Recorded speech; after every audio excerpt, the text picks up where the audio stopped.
Yeah, good morning, Stefan.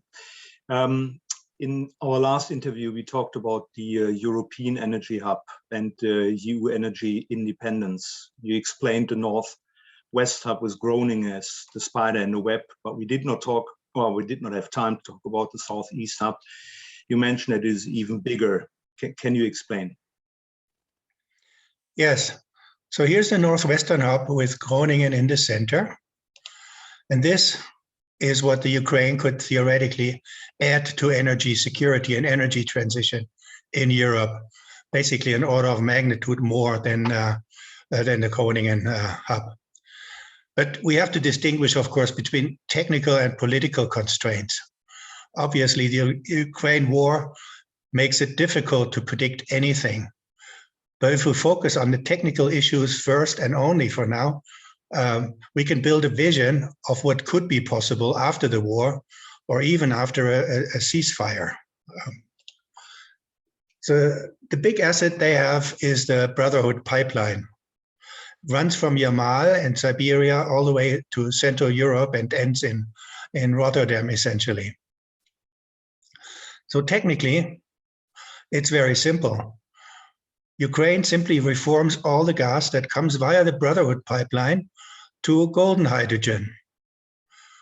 So if we assume that 100 BCM arrives through that pipeline, we can reform it to 20 megatons per annum of golden hydrogen, and we can separate and inject 190 megatons per annum of CO2 into old Ukrainian gas fields.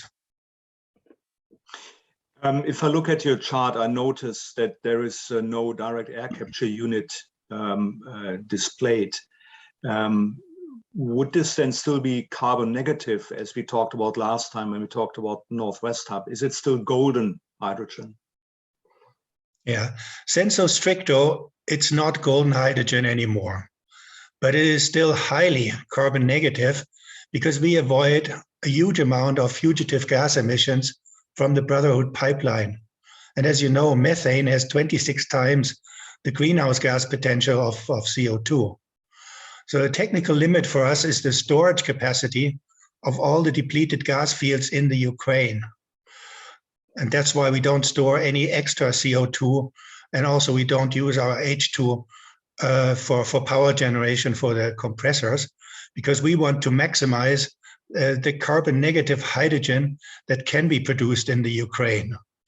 So if we would store CO2 from other sources like DAC, that will reduce the overall storage volume remaining, and thereby the H2 that we can reform and send to Europe. But you still import the gas through the pipelines, so you're not really reducing fugitive emissions, isn't it? Yes, indeed. Here you see the satellite picture, and it shows that the pipeline leaks methane both up dip and down dip of the border. But indeed, most emissions occur in the Ukraine itself, and those will be abated. But Ukraine will also gradually replace Russian gas through that pipeline, as they add methane for more of their own production. Yeah. Now transporting hydrogen via the Brotherhood pipeline over a long distance, is it technically feasible at all, or would it rather be a mix of gas and hydrogen that is to be exported? The plan is to import no more gas to Central Europe via the Brotherhood pipeline, but rather to use the full pipeline capacity for golden hydrogen. So this means to repurpose the pipeline to a hydrogen transport and fix the leaks.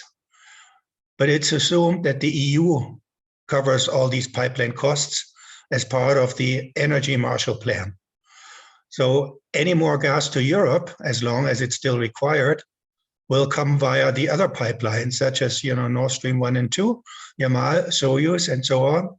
But of course, the plan is to phase out gas by 2050 altogether. So why would the European Union fix the pipeline and then convert it into a hydrogen-ready pipeline? Why would they do that? because they need the Ukraine hub for the energy transition. And they don't want to burden Ukraine with this upfront investment. And it's all part of the Energy Marshall Plan. How could this ever work politically? Well, we know the EU wants to embargo all Russian gas eventually. Now you're suggesting to import even more gas via the Ukraine. So how is it possible?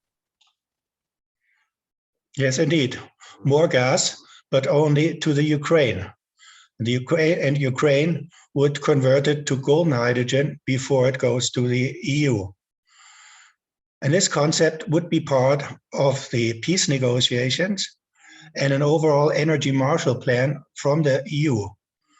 So the gas price, let's say $4 per million BTU, would be a single lever to balance reparations from Russia, which indeed would come in kind via gas, with material help from Europe in the form of a higher hydrogen price, than the break-even price. So say $3 instead of $1 that they spent for converting it. And the Marshall Plan would further help Ukraine develop their own methane production by producing their remaining conventional gas and by developing their unconventional gas with fracking and their biomethane, and all of that to either displace Russian gas or export even more hydrogen. And all of this would go through these SMR plants that we're installing. So all of this would be reformed to golden hydrogen, until all the gas reservoirs are full with CO2. Plus, of course, they would develop their green hydrogen, which would flow through the pipeline, but wouldn't need to flow through the SMR plants. Now, okay, so there is a lot of numbers and concepts here. Let me recap to get it straight. It sounds actually too good to be true. So in essence, what you're telling us is that Russia sells their gas for $4 per million BTU. Europe buys the resulting hydrogen for $3 per kilogram. And then eventually Ukraine earns some $60 billion every year. And we remove, as we go, 190 million tons per annum of CO2 from the atmosphere and abate large amounts of fugitive methane. Again, sounds too good to be true. So where's the catch? Yeah, I have to correct this. The Ukraine earns $40 billion every year. But yeah, where's the catch? It needs agreement from all parties, including Russia. So why would Russia agree to sell gas at $4 per million BTU? Because they would still make a modest profit with their Yamal gas that way. If they don't sell the gas for this price, they would get nothing, and they would have to pay reparations in rubles. So then if the Ukraine can actually buy the gas from Russia for $4 per million BTU, why don't they simply sell it on to Europe for, say, $12 per million BTU? Yeah, because if they sell the gas, they would get $30 billion every year versus $40 billion every year if they convert it to golden hydrogen, get the value added. And they want to become an indispensable part of the European energy transition. So this should be a win-win.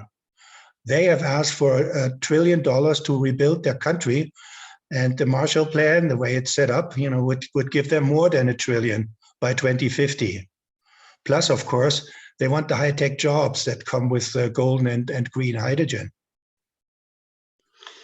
So to build all this infrastructure, this will take time, doesn't it?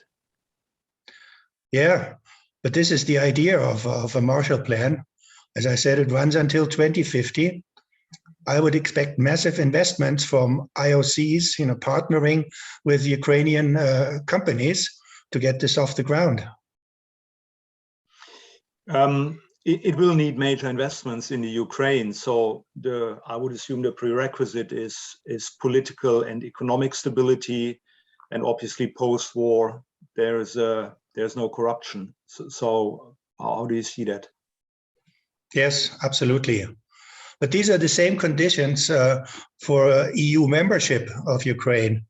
And the Energy Marshall Plan will provide further incentive for Ukraine to fulfill these obligations.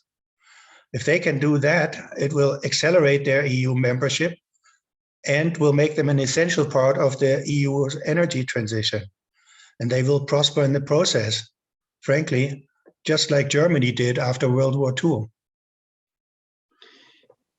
Thanks, Stefan, for telling us what's actually quite an interesting story, and I believe to be continued. Thank you. Thank you.